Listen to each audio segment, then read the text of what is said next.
What is up, guys? Back in the video, and today we are going to be reacting to Andrew Tate's response to the BBC interview that they did on their channel with Andrew Tate, trying to portray him in a bad light.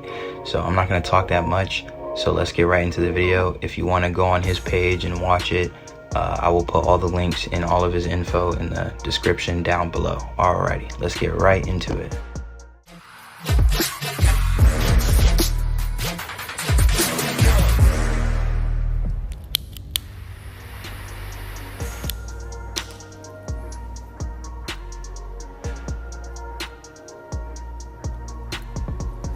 In the interest of saving absolutely everybody's time, I feel like doing a generalized statement to all legacy media inside of the Matrix.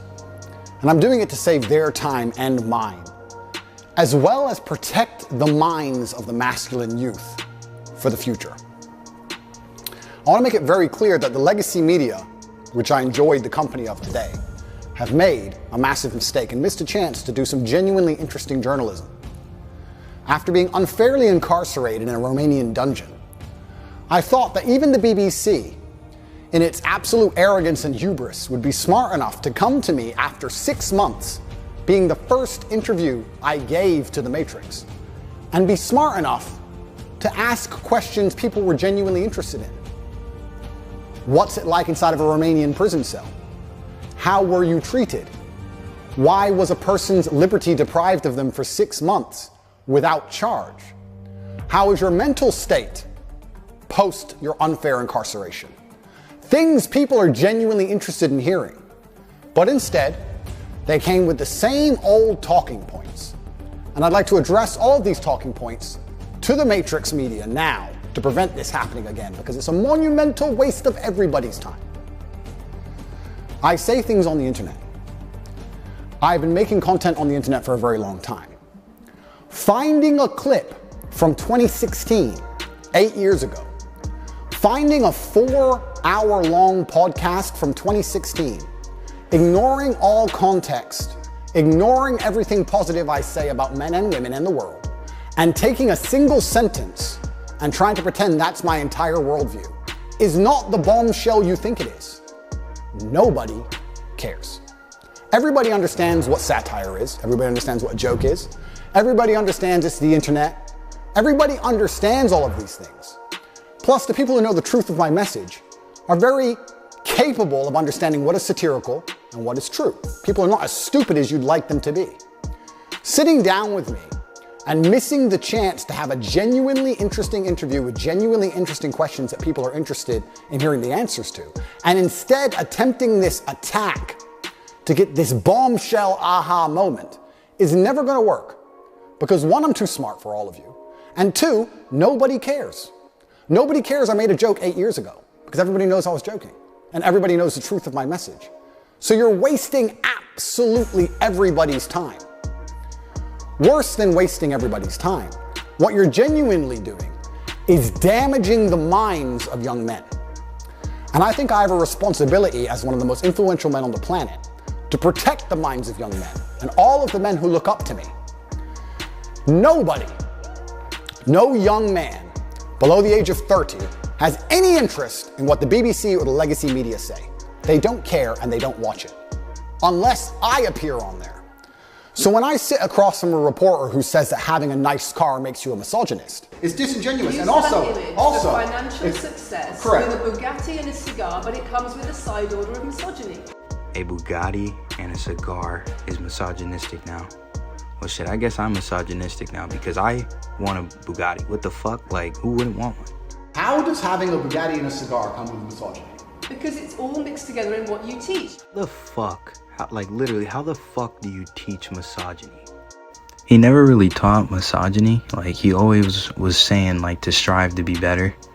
Like, work hard, be chivalrous, you know? Like, help elderly, like, shit like that. Like, never like saying to fucking belittle women. Like, they always misconstrued the message. I find that to be extremely dangerous rhetoric. I find that to be extremist rhetoric. And I think it's very dangerous for young men to think if they work hard for something in their lives, if they dedicate themselves and they're diligent and hardworking and they try hard, that they'll be a bad person. I hate the idea of a world where a man who dedicates himself to excellence so he can enjoy the finer things in life is criticized and ostracized and called horrible names purely because he's been a hard-working male. And I don't like young men hearing these extremist ideas. And they're only going to hear these extremist ideas if they watch the BBC, which is an extremist organization. And they're only going to watch the BBC if I talk to the BBC. So I feel like now that these people have proved themselves to be extremist and very damaging to the minds of young men, I have an obligation to not interact with them very much because I don't want them spreading their extremist propaganda. We have a men's mental health crisis. Young men are disenfranchised. The suicide rate amongst men is much higher than women, and everybody pretends to care. But when I come along and say, I am a man, I've been a man, I know how it feels to be a sad man and a happy man, and I found happiness through masculine achievement and strength, through working hard in the gym, through dedicating myself, through building a life worth living, through taking care of the people who I love, both male and female, through becoming financially successful, through sticking up for myself, through having opinions, through being a man of honor and courage. When I do these things, I'm ostracized and they're attempting to destroy my life. This goes beyond a few media interviews. They are attempting to put me in jail and destroy my life because I am helping young men. They don't care about men's mental health. They have no interest at all. In fact, the ideas they purport, like I've just explained, are genuinely damaging to the mindset of young men. On top of this, they waste everybody's time because their aha moment never works. Nobody's interested in it, and I destroy them with ease. But my hourly rate is high. It's not very fun for me to do. I just do it. It has to be done, but I don't particularly enjoy it. I allowed you into my home. I'm doing you a favor, giving you the first interview I'm giving to the public. You don't come here with a position of authority. You're not the police. I don't respect the BBC. I don't know you. You do not come here with a position of authority over me.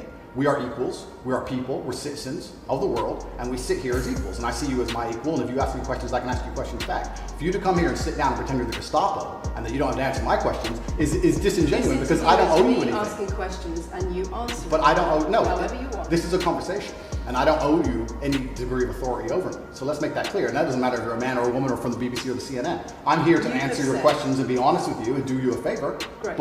And I'm doing you a favor, but you come here with loaded questions, you're trying to paint a narrative of me which is negative. I'm asking you And about that's things fine. you've said that people are concerned about. And that's fine, You but you're have not going to said sit here and a say you don't woman's- answer my questions because you're not above me. So, in the interest of spreading good and positivity in the world, which is my number one objective, I am making this clear to all legacy media outlets. I will no longer interact with you for free. Nobody cares that you lie about me and nobody cares what you say. You have destroyed all of your credibility in the last 4 years of constantly lying about everything. And continuing to lie about me will only destroy your credibility further. I have an organization called Tate Pledge, which you can see. Go to CobraTate.com and click at Tate Pledge, and you will see that I dedicate $25 million a year to feeding children, both male and female, in war-torn countries. I would like to think that even the legacy media can agree that feeding children in Sudan, or Turkish children after an earthquake, or Syrian children in refugee camps is a pretty positive thing to do for the world. In my last BBC interview, she tried to spin it and say that what I'm doing is somehow negative because I'm only doing it for myself. But this is the level of delusion these people operate under. Because some people would look at that and say, okay, so before you got money from attracting people to your website by making controversial comments, but that might have got you into trouble. And so now you're looking for a new market. You're looking for a new market of followers who are attracted by a different sort of persona. I've always done the charity work, so that is obviously incorrect, and I have proof that I've always done the charity work, so you're wrong. Tate Pledge is funded 100% by me. This is my personal money. But I believe if the legacy media is intent on spreading hate, intent on spreading extremist ideologies, which it seems they are, not only the extremist ideology that men shouldn't work hard, but also a bunch of other ones, which I don't need to mention because most thinking people understand what the legacy media is trying to purport on not only the population, but the young children of the world. And what they are trying to push is far more damaging than me saying you should go to the gym. Therefore, I no longer have any interest with interacting with the legacy media for free because I don't want their extremist views shown to young children without doing some good for the world. My fee from this point onwards is $50,000 and a box of chocolates. Yo, 50 grand and a box of chocolates, that's a fair deal, you know, because somebody, you know, just didn't want to bring the chocolates because he's a little snake. But, you know, it is what it is, you know. I don't know what his name is, but yeah, I'll put a picture up. You know, it starts with an M-A-T-T, Matt, yeah. Okay. That is what it is going to cost you to speak to me.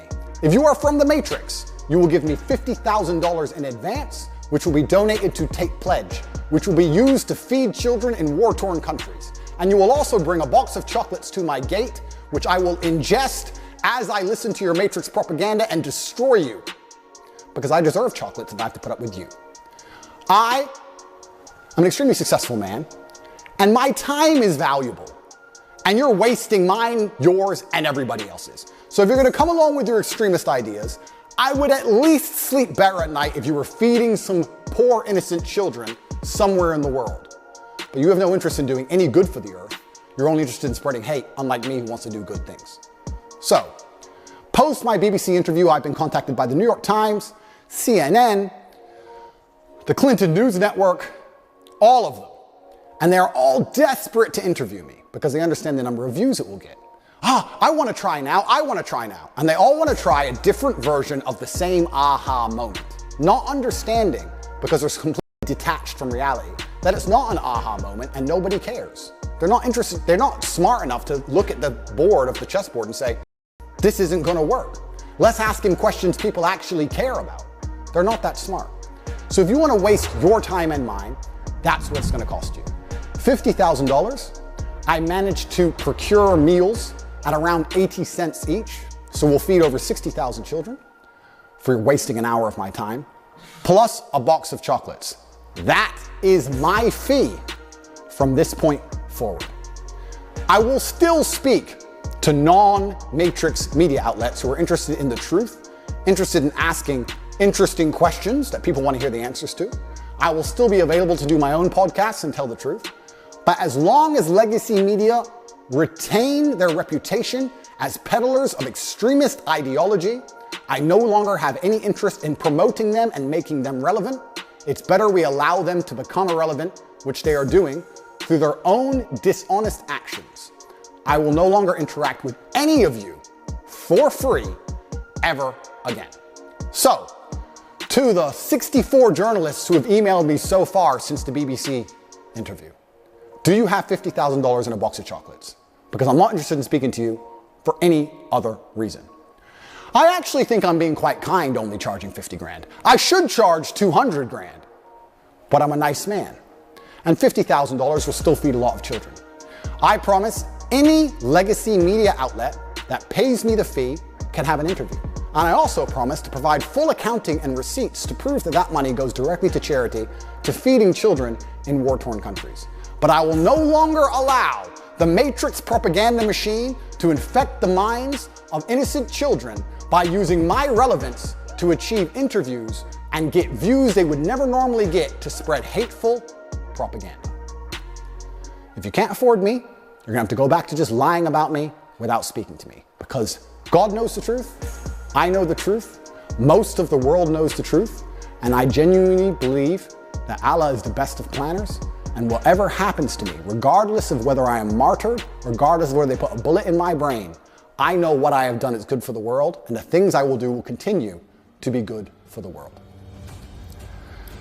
Get your checkbooks out, or don't email me at all, because there will be no compromise. I don't care what you try and do and say to goad me into an interview. You can lie about me all you want. It's what you do already. I'm not afraid of your lies. It's going to cost 50 grand plus a box of chocolates.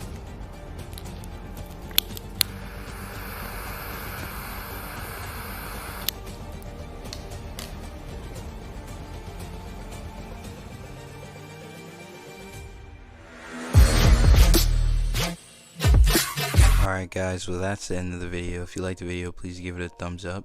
I will have all the Andrew Tate links down below. My final thoughts on the video was that he really cleared his name up with that.